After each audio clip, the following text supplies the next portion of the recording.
Hi guys, Ashley here from the Woodland Wisp. Now I'm sure you're all familiar with your standard cup and stem style mushroom. These are easy to make and they're very common and versatile. But what other types of mushrooms can you make? What kinds of things pair well with mushroom designs, and how can you incorporate those elements into your clay pieces? In today's video, we will be exploring several different types of mushrooms and other fungi that you can make from polymer clay using just your hands and a few very basic tools.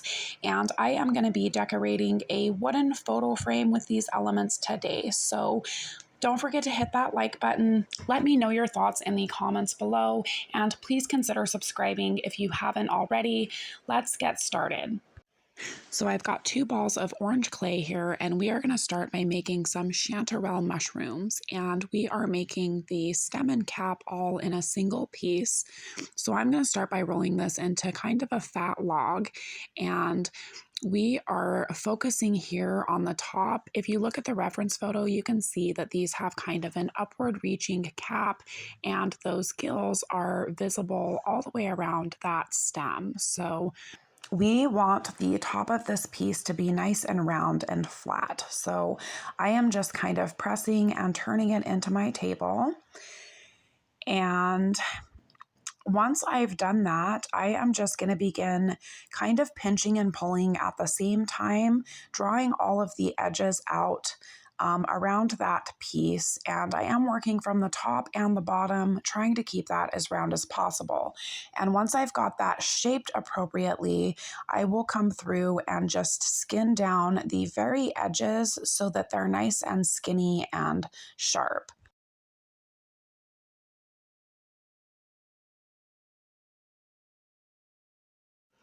And now we can begin rolling out the rest of this stem. Now, chanterelle mushrooms don't have super long stems, and they do tend to be a little bit fat. So I am just making this look nicer, and I'm going to stretch it out just a little bit so that I have room to put those, to bring those gills down all the way around.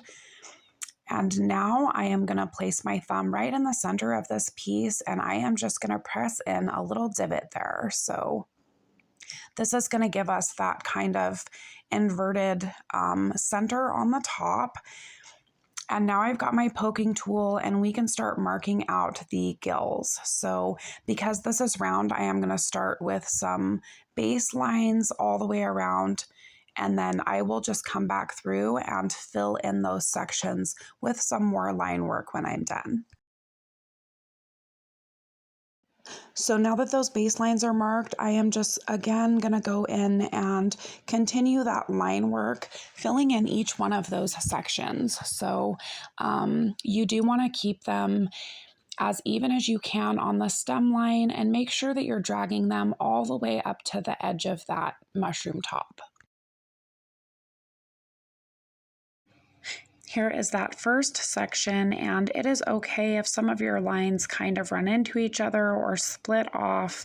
I am just going to go ahead and continue all the way around this, filling in all of those sections. This is what it looks like, and I am pretty happy with these gills.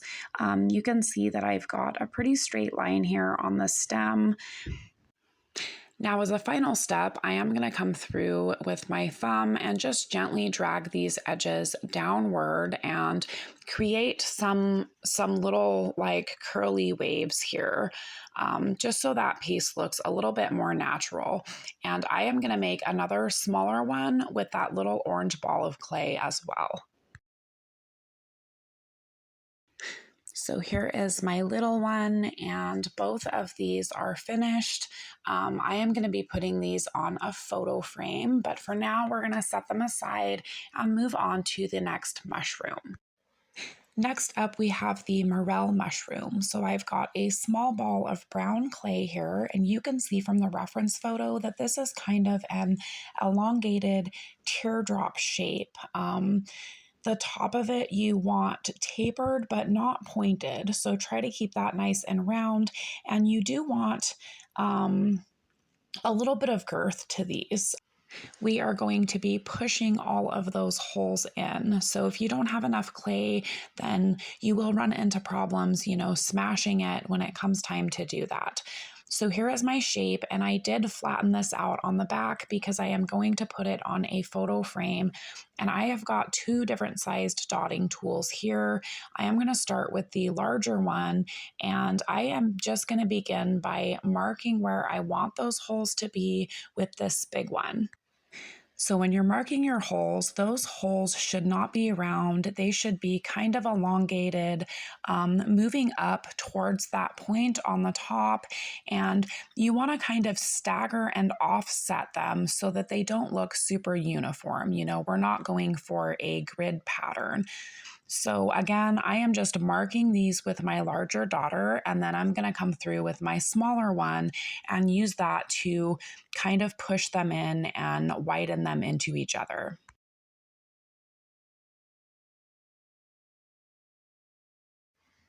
This is what those base holes look like. And now I'm going to come through with my smaller tool. And again, I am just kind of deepening these out and skinning those lines down in between them so that it looks more like a morel mushroom.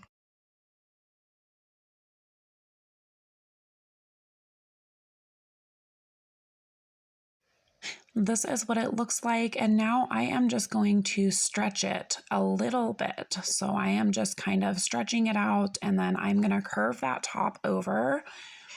And now it just needs a stem. So I have got this tan color here, and morel mushrooms tend to have stubby, fat stems. So I'm just going to start with a small piece, and this is kind of a small mushroom. So this is what it looks like, and I am going to make 2 of these as well. Next up, we have some oyster mushrooms, and I have got several balls of white clay here in different sizes, and these are all made the same way. So I am going to start by pointing this end, keeping the top of it as round as I can, and then I am just going to flatten this out so that it's nice and skinny. And the top part I'm going to flatten as well, but you want that top to be kind of thick. And you're just going to push it out so it's flat. And then I am going to come through and just pinch that very edge to a point, keeping that girth there in the center and trying to keep it nice and round. And once you've done that, you want to lay this down with that rounded side facing up. And I am just going to place my finger in the center and make a small divot right there in the middle. And I am just going to smooth that out so that it looks more natural. So we've got kind of an inverted bowl shape again here on the top. And then we're going to turn it over and start marking our gill lines on the underside of it. So just like we have been, I am just starting at that center point on the bottom and dragging my needle tool all the way to those ends, and you're just going to make several lines all the way across the bottom of this piece.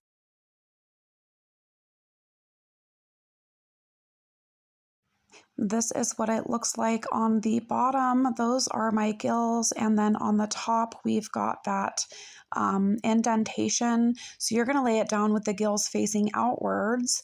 And I am just going to fold this over.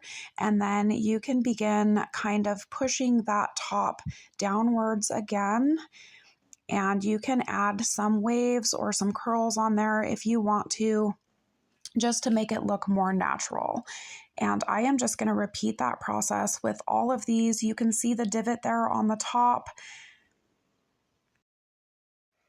And now that I've got my 3 main mushrooms, I am going to begin assembling these on my frame. And this is just a standard wooden photo frame. And I am going to start with these orange chanterelles, and I am putting them right together here on this side. So I am going to start by pressing those in on the very bottom.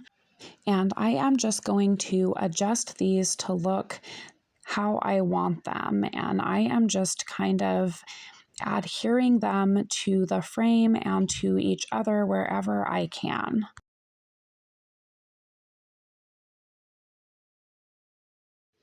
Here they are, and on the other side, I am going to put my morel mushrooms.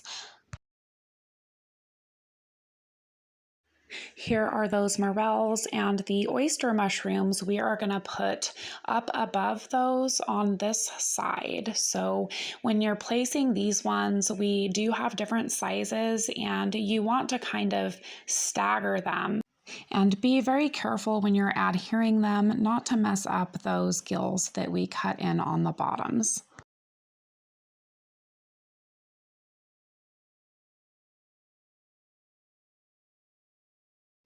Here are those oyster mushrooms, and now that our main mushrooms are done, I am going to add some smaller pairing fungi and other forest-themed elements.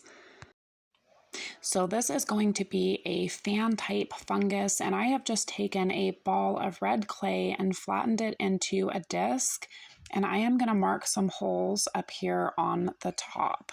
So I've got 3 of them, and I am going to start in the center and just drag this all the way down. And the side ones I am dragging into the center one and maintaining that raised ridge in between them. And then I'm going to pick the piece up, and I am just going to widen these and fan them out a little bit more on the top, and then pinch that end together and trim off any excess. And I am making 3 of these. So here are my 3 fan fungi, and I am going to place these right here in this top corner above those chanterelles.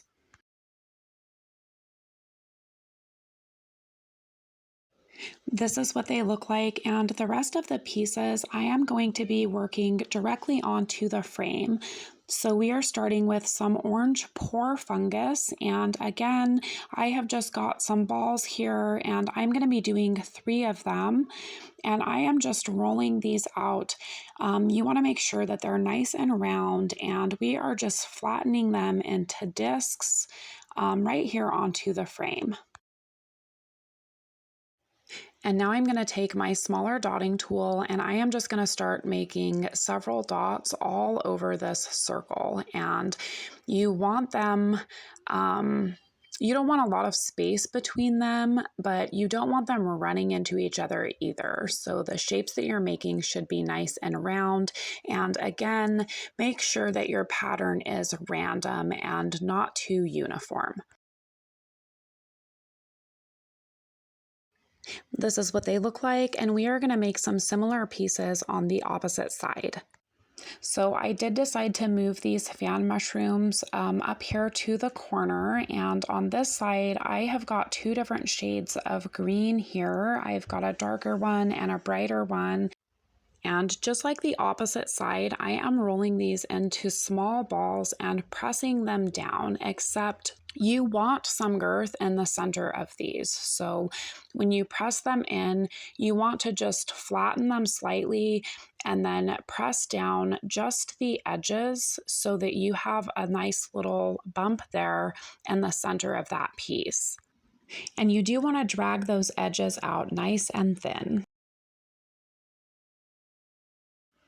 Here they are, and now I'm going to come in with my poking tool, and I am just going to go right along that thin edge there. So I am just making little lines and just dragging the tip of my needle out, and you do want that clay to kind of tear and separate naturally. That's the kind of textured effect that we're going for. So I am just going to work my way all the way around this circle like this, and then we will add some additional details to the rest of it. So now I am just adding dots here, and I am going to start kind of deeper on the edges here where I made those lines, and then working up towards the middle here, I am just going to go a little bit more shallow. You don't want to move it around like moss, just some tiny, tiny dots very gently on the top there. And I am going to repeat that with the other two pieces here. Here they are, and now we are going to be moving on to the lower half of this piece. For the lower part of the frame, I started with some balls of gray clay and added some stonework right along this corner seam on the frame. And then I made some grass to place at the base of those mushrooms, and I just filled that extra space in with two different shades of that green. And we are going to turn this into moss. So I've got a stiff paintbrush here, and I am going to start by adding some light surface texture to these greens here, and then I will come back through with my poking tool and make that a heavier texture. And coming back in with my poking tool now, and because this mossy area is a little bit larger on both sides, I am also going to add some leaves to kind of fill in some of that extra space. So for the leaves, I've got this kind of muddy yellow color that I made by mixing the bright yellow and tan together, and I have rolled this into a nice thin sheet, and I am just going to cut out some different sized leaf shapes with my razor knife. And I am just going to be placing these at the bases of those main mushrooms and kind of randomly in those large mossy areas that we made.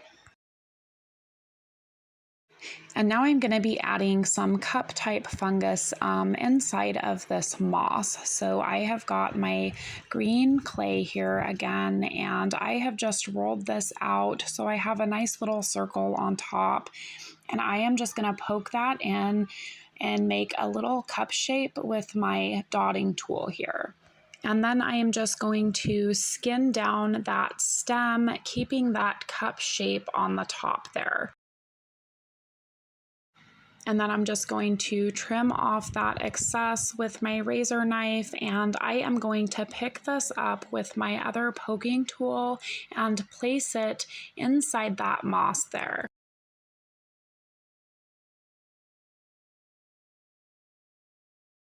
Just like this, and I am going to go ahead and add several more of these in this mossy area here. This is what they look like, and I did add several of these to the mossy area on the other side as well. You can see them here on the bottom, and then some coming through the leaves, and I've also got some here on the rocks, and I will probably add some more on both sides of this piece along those stones there. I've got this tan clay here though, and I have rolled it into some balls and placed them right on the edge of these stones here, and we are going to turn these into some fairy cups. So I am using my larger dotting tool to push in the larger balls, and the smaller one to push in the smaller ones. And I am just pushing the centers of those in and then kind of widening them out so they look like little cup shapes. And after these are baked and cooled, I will come in with my dotting tool here and some white paint, and I will make some little white dots on the insides of them. So here are those fairy cups, and now I'm going to add another kind of cup style fungus, and this time I am using blue clay, and I am doing the same thing. I am just going to press these on here and then use that larger dotting tool, just like with the fairy cups, to widen them out into a kind of cup shape. Here they are, and I am just going to begin placing these kind of randomly all over this piece. So here it is. I've got those greens there around the rocks. I've spread out those blue cup pieces and made several more of the green and orange ones to go on this piece. And I think this is finished. I'm going to go ahead and bake it. And I am just going to put the whole frame in the oven and bake it at 275 for about an hour and a half. Here it is, guys. Now there are several things that I could have done with each of these individual pieces to make them look more realistic and true to the reference photos that I used. For this particular video, I had a lot of different elements to share, and I really wanted to keep it as beginner friendly as possible. And I am all about inspiring creativity. So my goal here, and really with all of my clay videos, is simply to provide a baseline for you to build upon. So I did add some dots to the inside of these fairy cups, and I will probably add some more paint to this. I'm going to start with a black wash on everything, and then I will come through and maybe blend some yellows into those chanterelles, highlight the morels with a lighter color, and just kind of touch up the whole thing and make it look more realistic and natural. You can see that I did add some text elements here as well, and these are not adhered very well or baked.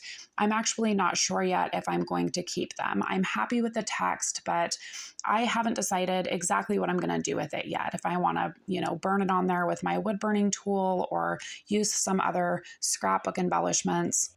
That is it for today, guys. If you enjoyed this video, please visit my YouTube channel and check out some of my other clay tutorials, and tune in each week on Wednesday to see what's new on my channel. Thank you guys so much for watching, and I will see you then.